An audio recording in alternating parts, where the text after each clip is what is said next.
Thalrex had seen war before. In his 300 years of service to the Krivathi hierarchy, he had observed countless battles across the galaxy. He had watched species rise and fall, empires expand and collapse, and warriors fight with honor and desperation. Nothing surprised him anymore, or so he thought. The observation vessel Silent Judgment floated at the edge of the Viridian expanse, far enough to remain neutral but close enough to record everything. Thalrex sat in his analysis chamber, multiple screens displaying data from the ongoing conflict below. The insectoid Vrin Collective and the aquatic Nephorus Commonwealth had been fighting over these asteroid fields for 18 months. The war had become predictable, almost boring. Both sides used standard tactics, standard weapons, standard strategies. They threw ships at each other, counted their dead, and returned to fight again the next day. Thalrex found it inefficient. His people, the Krivathi, would have ended this conflict in weeks. But the Krivathi did not interfere in lesser wars. They only watched, learned, and catalogued. This was his job. Watch and record. Nothing more. The alert chimed softly in his chamber. 3 new signatures had appeared at the edge of the combat zone. Thalrex pulled up the sensor data and examined the readings. The ships were small by galactic standards. Their design was crude, almost primitive. Patches of different technologies welded together like a child's toy. The database identified them quickly. Human vessels, humans. Thalrex had read about them. A young species barely 2 generations into space travel, they had discovered an abandoned alien facility on their moon, and reverse-engineered the technology inside. Impressive for primitives, he supposed, but hardly noteworthy. The galaxy was full of young species trying to find their place among the stars. Most failed, most died. A few survived long enough to learn humility. He accessed their military history. Chemical weapons, nuclear bombs, projectile weapons that used controlled explosions to throw metal at enemies. Crude, violent, wasteful. Their ships carried similar weapons, updated with alien technology but still fundamentally primitive. Kinetic weapons, missiles, explosives, nothing elegant, nothing sophisticated. Thalrex made a note in his report. 3 human vessels detected. Hired as mercenaries by Nephorus Commonwealth. Estimated combat effectiveness, minimal. Estimated survival time, 3 engagements. Observation priority, low. He watched as the human ships approached the combat zone. The largest vessel was designated UNS Determination, a destroyer-class ship.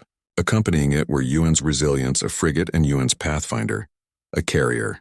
The Nephorus had sent them coordinates and tactical data, expecting the humans to join the defensive formation immediately. Most mercenaries did. They wanted to prove their worth, earn their payment, and survive. The humans did not join the formation. Instead, they drifted to the outer edge of the battle zone and stopped. Their weapons stayed offline. Their shields remained at minimum power. They simply floated there, scanning everything. Thalrex found this curious. He intercepted their communications, translating the strange human language into something his translator could process.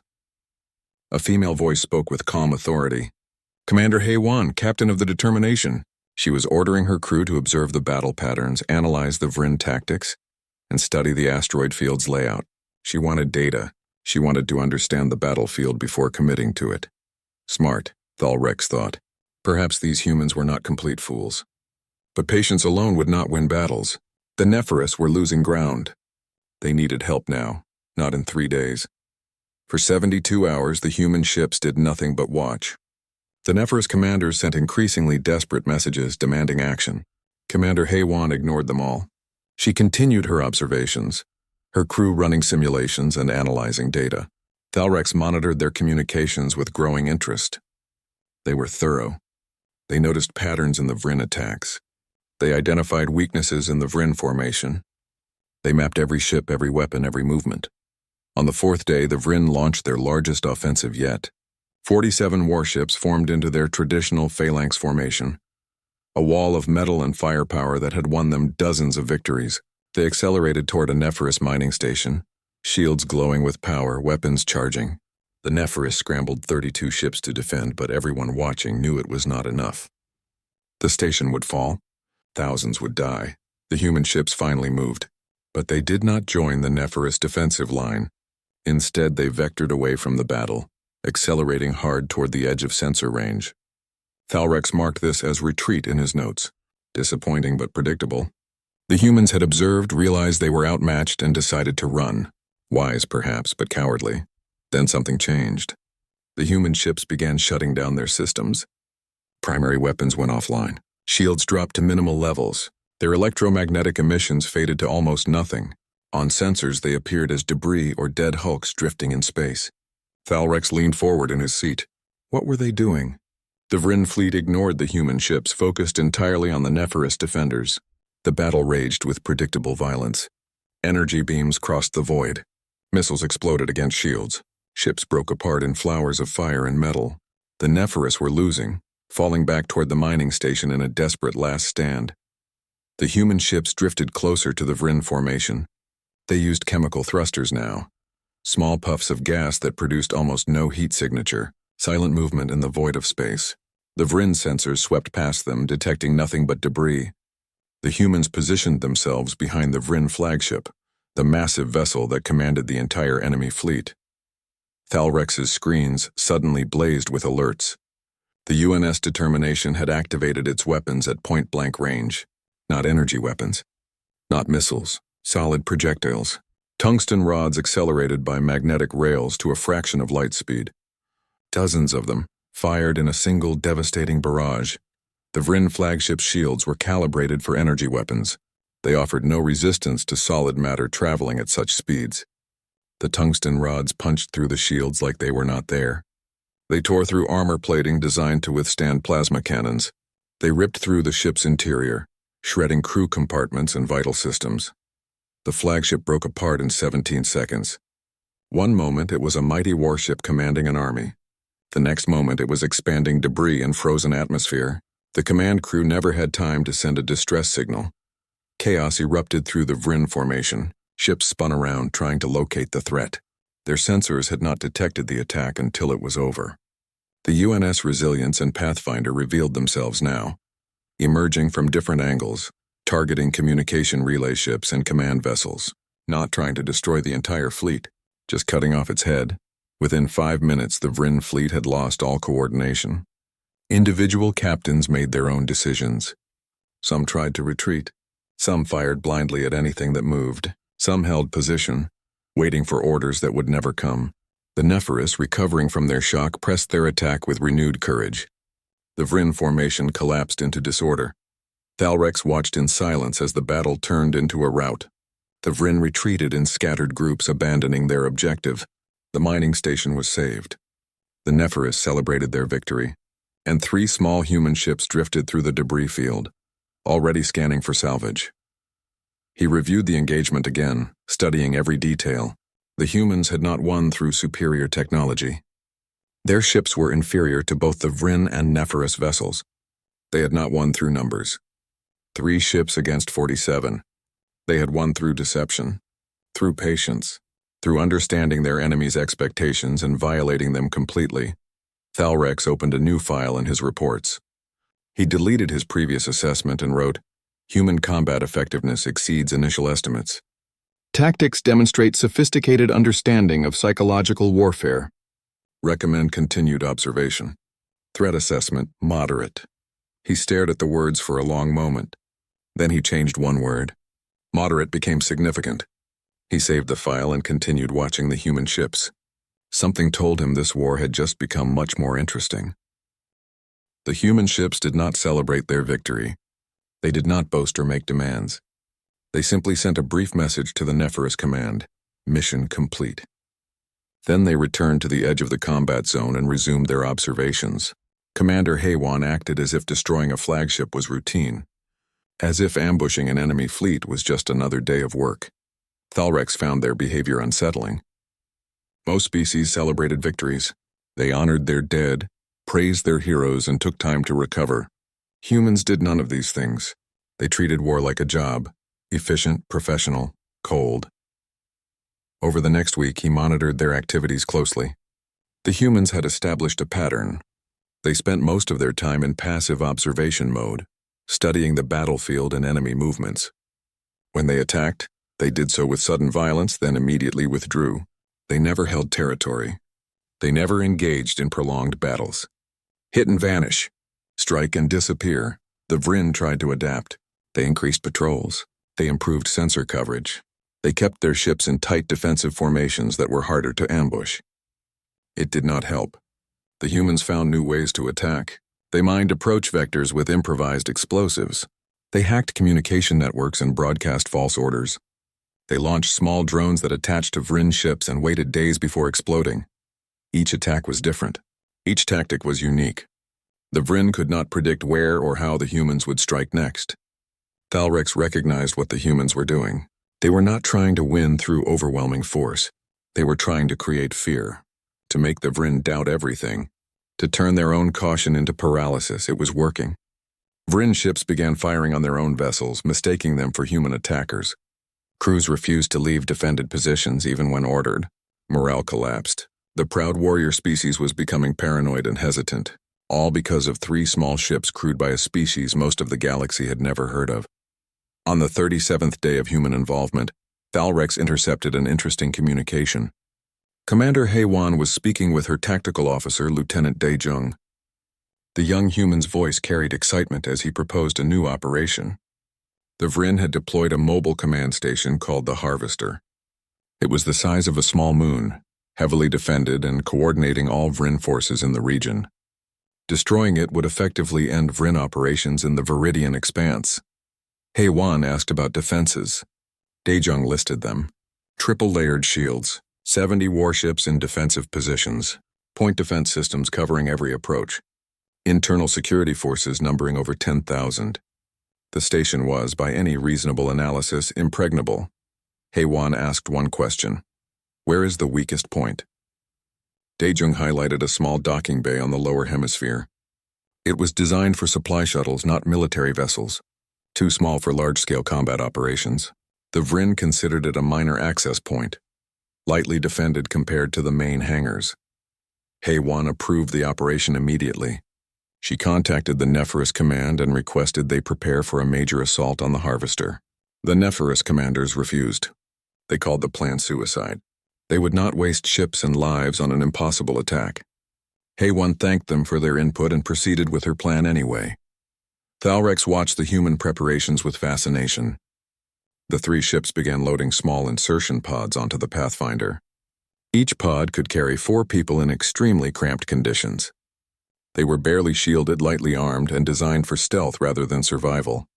Marines boarded the pods, 40 of them in total. Their commander was Sergeant Jiwan, a compact human female with scars on her hands and a voice that carried absolute authority. Jiwan briefed her Marines. The plan was simple in concept, insane in execution. The 3 human ships would attack the Harvester directly, drawing the defensive fleet into combat.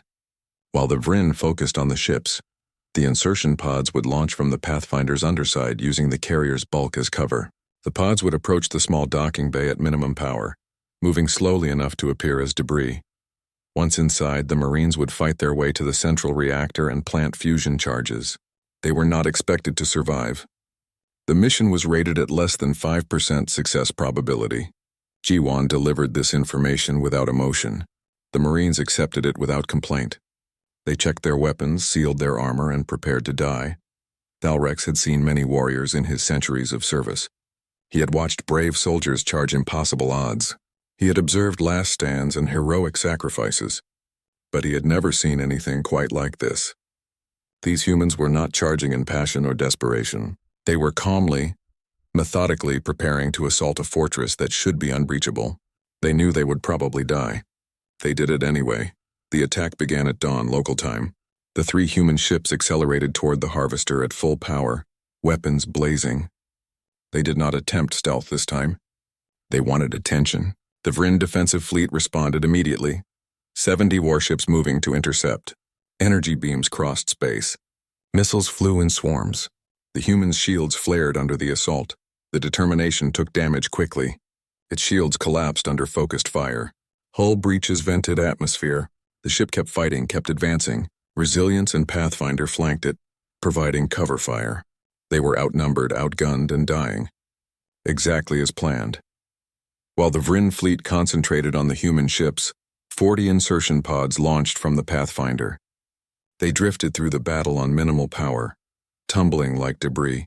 Sensors swept past them, detecting nothing of interest. The Vryn had eyes only for the 3 ships that dared attack their fortress. The pods reached the small docking bay without being detected. They attached to the airlock doors and began cutting through. It took 8 minutes. Inside, automated defenses activated, but the Marines were ready. They moved with practiced efficiency, clearing the bay in under 3 minutes. No alarms were raised. The Vryn still did not know the humans were inside their station. Thalrex had hacked into the Harvester's security systems, giving him access to internal cameras. He watched the human Marines move through the corridors with growing amazement. They did not rush. They did not panic. They moved like they had trained for this their entire lives. G1 led from the front, her weapons cutting down Vryn defenders with mechanical precision. The Vryn inside the station outnumbered the humans badly. But numbers meant nothing in narrow corridors where only a few could fight at once. The humans used smoke grenades to blind the insectoid defenders. They used flashbangs to disorient them. They sealed bulkhead doors to control movement. They turned the station into a maze where the Vryn advantage disappeared. G1's tactics were brutal and efficient. She did not fight honorably. She used every advantage, every dirty trick, every psychological weapon. She ordered her Marines to make noise, to scream, to create chaos. The Vryn defenders began to panic. Reports spread through the station.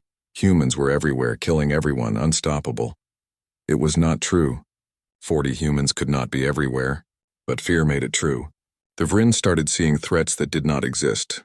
They fired at shadows. They abandoned defensive positions. They retreated from corridors the humans had not even reached yet. The Marines reached the reactor level after 40 minutes of fighting. They had lost 12 people. 28 remained. G1 ordered them to plant the fusion charges while she held the entrance. Vryn reinforcements were coming, hundreds of them. The remaining Marines had minutes at most. Outside, the 3 human ships were dying. The determination was barely functional, held together by emergency force fields. Resilience had lost half its weapons. Pathfinder was burning from a dozen hull breaches. They had accomplished their mission. They had kept the Vryn distracted long enough. Now they just had to survive the retreat. Inside the reactor room, the Marines finished placing charges. The fusion devices were armed and ready. They would destroy the Harvester completely. G1 prepared to trigger them. Then she stopped. She opened a communication channel to the station's commander.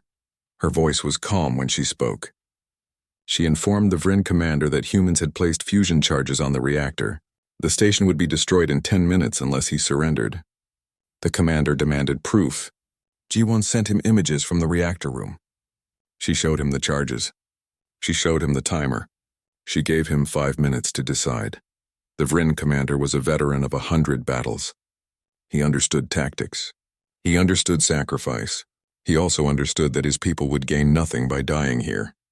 He ordered his fleet to stand down. He surrendered the Harvester to humanity. The war for the Viridian Expanse was over. Thalrex sat in his observation chamber staring at his screens in silence. 3 human ships had defeated an army. 40 Marines had captured a fortress. A species barely capable of space travel had humbled a warrior culture 3,000 years old. He updated his report one more time. Threat assessment critical. News of the Harvester's surrender spread across the galaxy within hours. The Vryn Collective, humiliated and defeated, withdrew from the Viridian Expanse completely. The Nephorous Commonwealth celebrated their victory, though they acknowledged quietly that humans had won the war for them. The 3 battered human ships limped to a Nephorous repair station, where crews worked around the clock to patch the damage. Thalrex watched from his observation post as diplomatic channels lit up with traffic. Species from across the galaxy were suddenly very interested in these humans. Some wanted to hire them as mercenaries. Some wanted to study their tactics. Some wanted to ensure humans never became enemies. The galactic community had noticed humanity, and the attention was not entirely friendly. For the first time in his career, Thalrex decided to break protocol. He requested direct communication with the human fleet. Commander Haywan accepted his request immediately, as if she had been expecting it. Her face appeared on his screen. She looked tired. Burn marks scarred her uniform, but her eyes were sharp and alert. Thalrex introduced himself and explained his role as observer. Haywan listened politely. When he finished, she smiled. It was not a friendly smile. It was the smile of someone who had been watched for weeks and knew it. She asked what he wanted. Thalrex found himself uncertain how to answer. Finally, he asked the question that had been bothering him since the first engagement. Why did humans fight this way? Why the deception, the brutality, the psychological warfare? Most advanced species had evolved beyond such tactics. War had become ritualized, conducted with rules and honor. The humans ignored all of that. They fought like savages with advanced weapons. HFY's smile faded. She was quiet for a moment, considering her words. When she spoke, her voice carried weight. She told him that humans understood something most species had forgotten. Violence was a language. The oldest language. The most honest language. Every species in the galaxy spoke at once back when survival was not guaranteed. But advanced species had become comfortable. They had peace for so long they forgot what real war looked like. They forgot that when survival was at stake, there were no rules. Only winners and losers. Humans had not forgotten. Humans could not forget because they were still young enough to remember hunger, disease, extinction events, and wars that nearly destroyed them. Thalrex asked if she was saying advanced species were weak. HFY shook her head. She said they were not weak. They were unprepared. They had built their militaries to fight other civilized species. But what happened when something uncivilized appeared? What happened when the rules stopped mattering? She told him that humanity would make enemies. She knew this. Other species would fear them, hate them, try to control them. But fear kept you alive. Fear meant respect. And humans would rather be feared than pitied. Thalrex had no response to that. He ended the communication, troubled by her words. Over the next month, he compiled his full report on human military capabilities. He documented every engagement, every tactic, every psychological trick. He analyzed human command structure, training methods, and combat doctrine. His conclusion was clear. Humans represented an asymmetric threat to galactic stability. They did not fight like anyone else. They could not be predicted. They could not be controlled. He recommended that the Krivathi hierarchy establish immediate diplomatic relations with humanity. He suggested that human military tactics be studied and, where appropriate, incorporated into Krivathi doctrine. He warned that underestimating humans would be a fatal mistake. Any species that treated them as primitives would learn the same lesson the Vryn had learned. The Krivathi High Command read his report with interest. They sent him new orders. He was to continue observing the humans, but now as a liaison rather than a distant observer.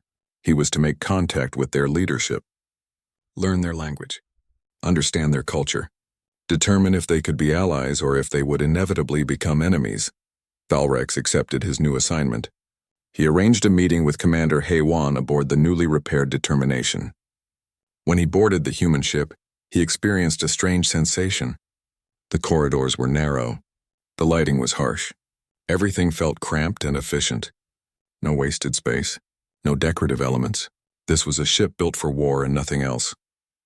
HFY met him in the officer's briefing room. Lieutenant Daijung was there as well, studying tactical displays. Ensign Bora served as translator, though her understanding of Krivathi was surprisingly good. They offered him refreshments. He declined, preferring to discuss business. HFY asked why the Krivathi were suddenly interested in humanity. Thalrex answered honestly. The Krivathi had observed human combat effectiveness and recognized its value. They wanted to learn from humans. They also wanted to ensure that humanity and the Krivathi hierarchy did not become adversaries. Daijung laughed at that. He said the Krivathi had the most powerful military in the galaxy. What could they possibly learn from humans? Thalrex chose his words carefully. He said that power was not the same as effectiveness. The Krivathi had superior technology, larger fleets, and better resources. But humans had something the Krivathi lacked, the willingness to do whatever was necessary to win. The room went quiet. HFY studied Thalrex for a long moment. Then she asked what he really wanted to know. Thalrex appreciated her directness. He asked the question that had haunted him since the Harvester operation. When G1 led those Marines into an impossible situation, she knew most of them would die. How did she ask them to do that? How did they accept it? Bora answered this time. Her voice was soft but firm. She explained that human soldiers understood something fundamental. Sometimes people had to die so that others could live. Sometimes a few had to sacrifice themselves to save many. This was not cruelty. This was mathematics. Cold, brutal mathematics. She said that Jiwan did not ask her Marines to die for glory or honor. She asked them to die because it was necessary, because someone had to do it, and they accepted because they trusted her judgment. They believed their deaths would matter. That was the bargain human soldiers made. We will die if it means something. Thalrex found himself thinking of his own people. The Krivathi valued logic and efficiency. They had automated most of their military, using drones and artificial intelligence to minimize casualties. It was sensible. It was civilized. But it also meant that Krivathi soldiers rarely faced real danger. They had forgotten what it meant to sacrifice. Haywan interrupted his thoughts. She said that Thalrex seemed troubled. He admitted that he was. Watching humans fight had made him question things he had always accepted as truth. That advanced civilizations were superior. That technology made warriors obsolete. That war could be conducted cleanly and efficiently. Humans proved that all of these assumptions were wrong. Daejung pulled up a holographic display showing Krivathi ship designs. He pointed out their strengths: powerful shields, advanced weapons, sophisticated sensors. Then he pointed out their weaknesses: predictable tactics, over-reliance on technology, lack of adaptability. He said that if humans ever fought the Krivathi, they would not try to match Krivathi technology. They would make the technology irrelevant. Thalrex asked how they would do that. Daejung smiled. He said that was a secret, but he offered a hint. The Krivathi relied on sensor data to fight. What if that data was wrong? What if you could not trust your own eyes? What if your most powerful weapons became liabilities instead of assets? The implication was clear. Humans had already figured out how to defeat the Krivathi. They had wargamed it, planned it, prepared for it. Just in case, Thalrex felt something he had not felt in centuries: fear. Not fear of humans themselves, but fear of what they represented. A reminder that survival was never guaranteed. That peace was temporary. That every species was always one disaster away from extinction. Haywan stood and extended her hand, a human gesture of respect. She said that the Krivathi and humanity did not need to be enemies. They could be allies, partners. But that required understanding.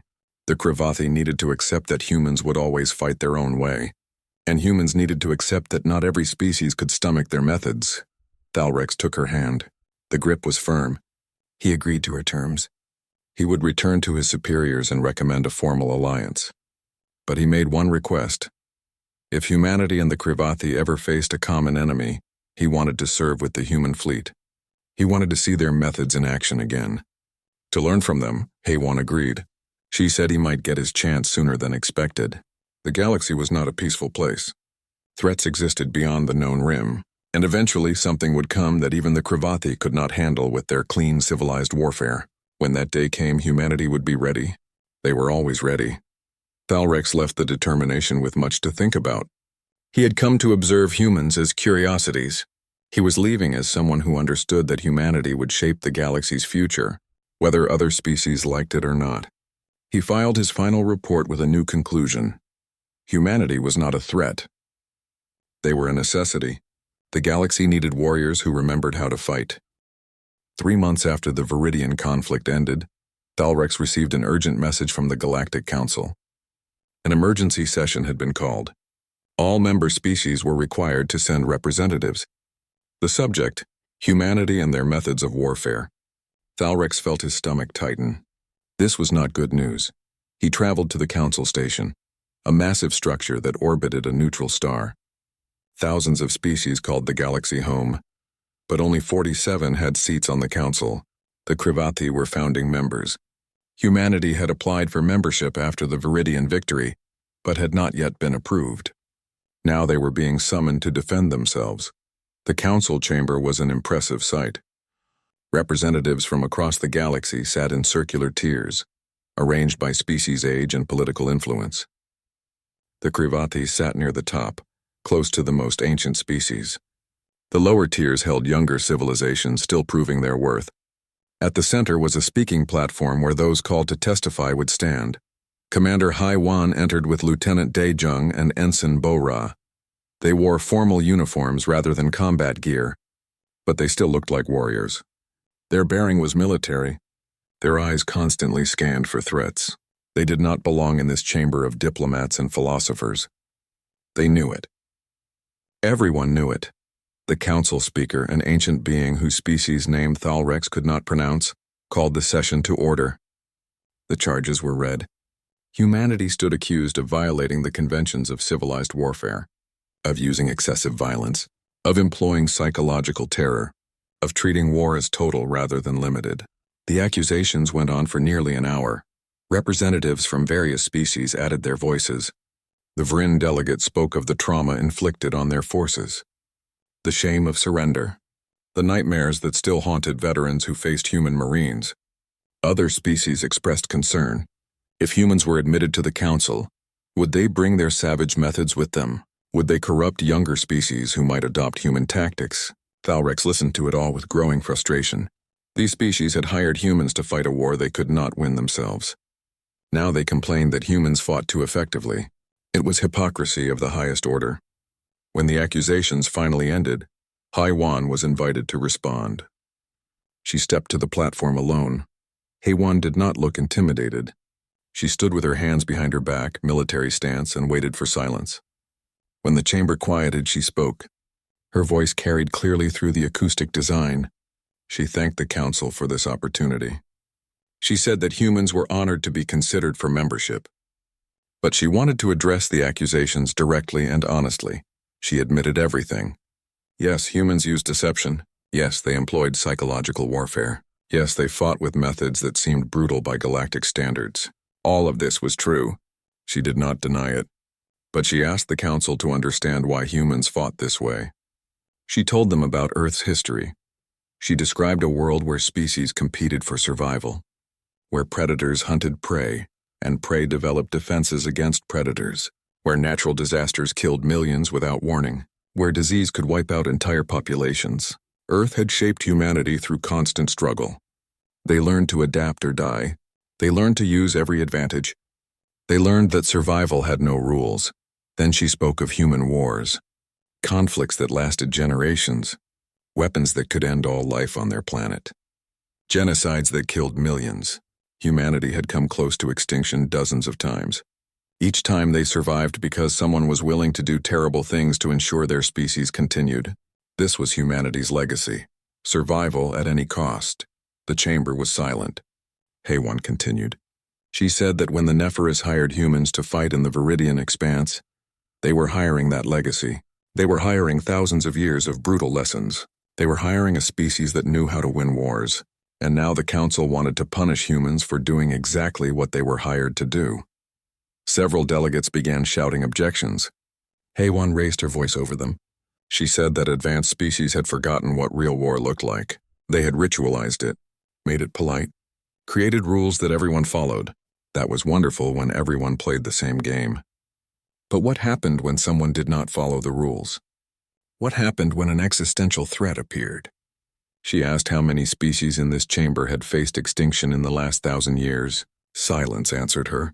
She asked how many had fought wars where defeat meant the end of their civilization. Still silence. She said that humans had faced these threats within living memory. They knew what it meant to fight for survival. And they would not apologize for being good at it. Bora stepped forward to join HFY on the platform. She had been given permission to add to the defense. She spoke more gently than HFY, but her words carried equal weight. She acknowledged that human methods were disturbing to witness. She understood why species would be concerned. But she asked the council to consider an alternative perspective. The Viridian War had lasted 18 months before human involvement. Hundreds of thousands had died. Resources were depleted. Both sides were exhausted, but neither would surrender. The war could have continued for years. How many more would have died? Human intervention ended the conflict in 3 months with minimal casualties compared to the previous stalemate. Bora said that humans did not enjoy violence.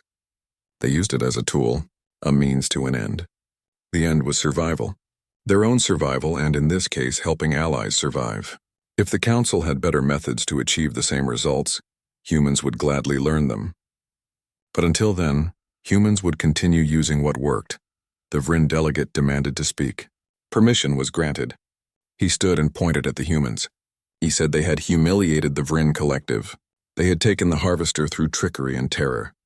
They had violated every principle of honorable combat. How could such a species be trusted as council members? Daejung responded before anyone else could speak. He asked the Vryn delegate a simple question. Would you rather the Harvester was destroyed with everyone aboard? The Vryn delegate hesitated. Daejung pressed. He said that G1's Marines could have detonated those fusion charges. They could have killed everyone and completed their mission. Instead, they gave the Vryn a choice. Surrender or die. The Vryn chose surrender. They were alive because humans showed mercy. The chamber erupted in debate. Some delegates supported the humans. Others condemned them. Arguments raged back and forth. Thalrex decided it was time for him to speak. He requested permission to address the council as a witness. Permission was granted. He descended from the Krivathi seats and approached the platform. Thalrex stated his credentials. 300 years as a military analyst. Countless battles observed. He had studied warfare across dozens of species and hundreds of conflicts. He had seen the best and worst that galactic civilizations could produce. His opinion carried weight. The council listened. He said that he had watched the entire Viridian conflict from beginning to end. He had observed both the conventional warfare between Vryn and Neferis and the human intervention. His analysis was clear. Human methods were more effective than conventional galactic warfare by every measurable standard. They achieved objectives faster. They minimized overall casualties. They broke enemy morale efficiently. But more importantly, Thalrex continued, humans exposed a dangerous truth. The galaxy had become complacent. Advanced species fought with rules and honor because they had not faced real existential threats in millennia. They had forgotten that war's ultimate purpose was survival, not glory. Humans remembered. They had to remember because their history was written in survival or extinction. He warned the council that rejecting humanity would be a mistake. Not because humans would become enemies, but because the galaxy needed what humans represented. A reminder that survival was never guaranteed, that comfort bred weakness, that sometimes the most civilized option was to be uncivilized. Thalrex concluded by saying that the Krivathi hierarchy fully supported human membership. They recommended that humanity be granted council status with full voting rights. Furthermore, the Krivathi proposed a joint military training program where human tactics could be studied and adapted by other species who wished to learn. The council debated for hours. Finally, a vote was called. The results were closer than Thalrex would have liked, but decisive enough. Humanity was granted council membership. They would have representation. They would have a voice. They would be recognized as equals among the galactic community. But the vote came with conditions. Humans would be required to participate in peacekeeping operations. They would share their tactical knowledge with the council military committee. They would train instructors from other species in their methods. And they would be subject to oversight to ensure their methods remained defensive rather than aggressive. Hei-Wan accepted the terms without hesitation. Bora looked relieved. Daejung simply smiled. They had won. Humanity had its place among the stars. Thalrex felt proud to have supported them. As the session concluded, an urgent alert flashed across every delegate's display. Border stations were reporting attacks. An unknown enemy was striking colonies on the galactic rim. The Dravliks came from beyond the known galaxy, appearing without warning at border systems. They were not biological. They were pure machine intelligence. Vast networks of artificial minds housed in vessels that dwarfed even the largest galactic ships. They did not communicate. They did not negotiate. They simply attacked, overwhelmed, and consumed everything in their path. 17 colonies fell in the first week. Defense fleets launched counterattacks and were systematically destroyed. The Dravliks adapted instantly to every tactic, every weapon, every strategy. They learned from each engagement and adjusted their approach. Species that had dominated galactic warfare for thousands of years found themselves helpless against an enemy that could not be predicted or outmaneuvered. The Council mobilized its combined fleet, the largest military force ever assembled. 2,000 ships from 40 different species gathered at the Threshold Station, a massive shipyard near the galactic rim. This was where they would make their stand. This was where they would stop the Dravliks' advance. Or this was where galactic civilization would die. Thalrex arrived with the Krivathi contingent. 500 ships of the hierarchy's finest vessels, equipped with weapons that could crack planets and shields that could withstand star-level radiation. He looked for the human fleet and found them easily. Not because they were impressive in size, but because they were so different from everyone else. Humanity had sent everything they had. 80 ships total, gathered from every human colony and station. They were still the smallest contingent in the combined fleet. Their ships still looked primitive compared to Krivathi or Vryn vessels. But Thalrex had learned not to judge humans by appearance. He requested permission to board the flagship. The UNS Determination had been rebuilt after the Viridian conflict. Stronger armor, more weapons, better shields. But it was still recognizably the same ship. Thalrex found Commander Haywan in the command center, studying holographic displays of the Dravlik's forces. She looked older than when they first met. War aged humans quickly. She welcomed Thalrex like an old friend. He joined her at the displays. Lieutenant Dejung was there, running simulations. Ensign Bora coordinated communications with the other fleet elements. Sergeant Jiwan was aboard as well, preparing her Marines for whatever came next. The team was intact.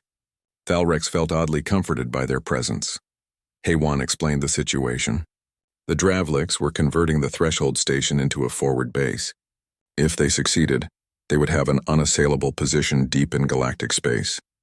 The combined fleet had to stop them now. Every simulation showed massive casualties. Every projection predicted defeat. The council commanders were preparing for a last stand. Thalrex asked what the human plan was. Dejung laughed. He said the council had a plan. Humans had something better. They had chaos. He pulled up his tactical analysis. The Dravliks fought with perfect precision. They calculated optimal strategies and executed them flawlessly. They adapted to enemy tactics by analyzing patterns and adjusting accordingly. Their strength was their logic. Dejung said that logic was also their weakness. The Dravliks could not understand randomness. They could not predict illogical behavior. They expected patterns because that was how intelligence worked. But humans had learned long ago that sometimes the best strategy was no strategy at all. Pure chaos. Complete unpredictability. He had developed something he called a tactical virus. Not a computer program, but a concept. False sensor data, phantom ships, misleading communications. The Dravliks would waste resources chasing ghosts. They would make decisions based on incorrect information. And while they tried to make sense of chaos, the real fleet would strike. The battle began at dawn. Station time. The Dravliks' fleet numbered over 300 vessels, each one powerful enough to destroy a dozen conventional ships. They moved with mathematical precision, forming defensive patterns around the Threshold Station. The combined fleet approached in standard formation. The Dravliks calculated their response and prepared to engage. Then Dejung activated his virus. Suddenly, sensors across the Dravliks' fleet reported contacts everywhere, thousands of ships appearing and disappearing, attack vectors from impossible angles, weapons fire from empty space. The data made no sense. The Dravliks tried to filter the false information, but they could not determine what was real and what was fake. While the Dravliks struggled to understand their sensor data, the human fleet broke formation. Every ship acted independently. Some accelerated straight at the enemy, others retreated. Some attacked in groups, others went solo. There was no coordination, no pattern, no logic. The Dravliks could not predict what the humans would do because the humans themselves did not know. The other species watched in confusion. The Krivathi commanders tried to coordinate with the humans and received chaotic responses. Some human ships acknowledged orders, others ignored them. The humans appeared to be fighting their own separate battle with their own separate rules. Thalrex understood. This was intentional. This was the plan. Jiwan launched her operation while everyone focused on the space battle. Insertion pods, the same design used at the Harvester, dropped from the Pathfinder toward the Threshold Station. The Dravliks detected them but could not spare resources to intercept. Too many other threats demanded attention. The pods reached the station's outer hull and began cutting through. Inside the station, Jiwan found a nightmare. The Dravliks had converted entire sections into machine factories. Organic remains littered the corridors, evidence of the colony that once lived here. Her Marines advanced through the horror with grim determination. They planted explosives at key structural points. Not to destroy the station completely, but to cripple Dravlik's operations. The space battle intensified. The combined fleet took heavy casualties. Krivathi ships broke apart under Dravlik's fire. Nephorus vessels exploded in brilliant flashes. The Vryn fought with desperate courage. But they were winning. Slowly, impossibly, they were winning. The Dravliks could not adapt to chaos. They needed patterns to learn from. Humans gave them none. Commander Haywan made her decision. She sent a message to all human ships. Final operation. Authorization granted. Thalrex saw what she meant to do and tried to stop her. This was madness, suicide. She ignored his protests. She opened a channel to the entire fleet, Galactic Standard Language, and gave one order: ram the flagship. The UNS Determination turned toward the largest Dravliks vessel. Shields at maximum, engines at full power, no weapons firing, just pure kinetic energy aimed at the enemy command ship. Other human vessels followed. Not all of them, but enough. Thalrex watched in horror as the Determination accelerated past the point of return. Haywan's last transmission was simple. She uploaded Daejung's complete tactical virus directly into her ship's computer. When the Determination hit the Dravliks flagship, that virus would transmit at point-blank range, overwhelming their defenses. The Dravliks would be infected with confusion, with chaos, with humanity's gift to machine intelligence: doubt. The collision destroyed both ships instantly. The explosion lit up the battlefield like a newborn star. For 3 full seconds, everyone stopped fighting. Then 6 more human ships hit their targets. More explosions, more chaos. The Dravliks fleet hesitated. For the first time since they appeared, they showed uncertainty. The virus spread through the Dravliks network. False data cascaded from ship to ship. The machines began making errors, targeting wrong vessels, firing at empty space, moving into friendly fire. Their perfect precision collapsed into confusion. They tried to recalculate, to understand, to adapt, but they could not adapt to something that had no pattern. The combined fleet pressed their advantage. Every species threw everything they had at the confused enemy. The Dravliks fleet broke apart. Some ships retreated, others self-destructed. Within an hour, the battle was over. The threshold station was reclaimed. The Dravliks' advance was stopped, but the cost was devastating. 40% of the human fleet was destroyed. 32 ships, thousands of people. Commander Haywan, Lieutenant Daejung, all dead. Bora had survived, commanding a frigate that stayed back for coordination. Jiwan had survived, extracting from the station just before the Dravliks network collapsed. But their leaders were gone. Thalrex stood in the debris field, his observation ship drifting among the wreckage. He recorded everything for his final report. He had witnessed humanity's first major battle for galactic survival. He had seen their courage, their sacrifice, their absolute refusal to surrender even when faced with extinction. He understood now what made humans special. They were survivors, not because they were stronger or smarter than other species, but because they would do whatever survival required. They would sacrifice everything. They would fight impossible battles. They would die to ensure others lived. This was humanity's gift to the galaxy, the certainty that someone would always fight back. 6 months later, Thalrex attended a ceremony at the rebuilt Threshold Station, a memorial for the fallen, thousands of names carved into a wall of black stone. Human names, Krivathi names, names from every species that fought. Bora stood before the memorial, now Commander Bora given Haywan's old position. She laid flowers at the base. Jiwan was there too, wearing the uniform of a division commander. First human to lead joint species Marines.